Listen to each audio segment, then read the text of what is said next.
सामना को आसी अभिनेत्री रिया दे और तांको स्वामी कारनामा। घरे काम करुवा युवती करुथिले असह्य अत्याचार। एभली संगीन अभियोग होईछि अभिनेत्री रिया नाम। छड़ा युवती जन को जेल में पुराई देबाको डराउथिबार जणा पड़िछि। चंद्रशेखर पुलिस स्टेशन ने एने पीड़िता जनक अभियोग करिसंती। युवती जनक संबलपुर बाटगाँर बासिंदा अटंती। नाम हेउछि वर्षा। से गत 1.5 वर्ष धरी रिया घरे काम करि आसुथिले।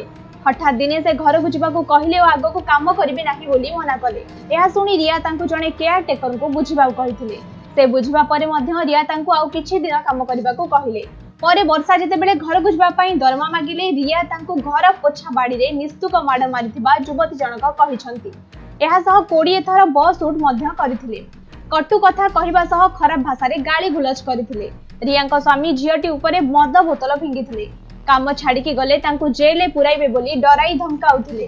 घरु बाहरिबाकू देउ नथिबारु युवती जनक लुचि छपे बाहर को आसीथिले। रिया और तांको स्वामी सोइबा परे से पाचेरी डेई कोनोसी उपाय सेठारु खसी आसीथिले। प्रथमे साबद मांगठारु निर्यातना पाउथिले। एठारे आसी काम करी निजे चलुथिले बोली वर्षा कहिसंती। या छडा तांको उपयुक्त न्याय मिलु बोली से दाबी करिसंती। खबर पाई भुवनेश्वर नीलाद्री विहार थिबा ईशानेश्वर शिशु सुरक्षा टीम युवती को उद्धार करथिले। पटिया स्थित रॉयल गार्डन टीम तांको उद्धार करिछि। शिशु सुरक्षा कमिटीर सदस्यଙ୍କ कहबा अनुसार युवती जनଙ୍କୁ अकथनीय निर्यातना दिया जाइछि।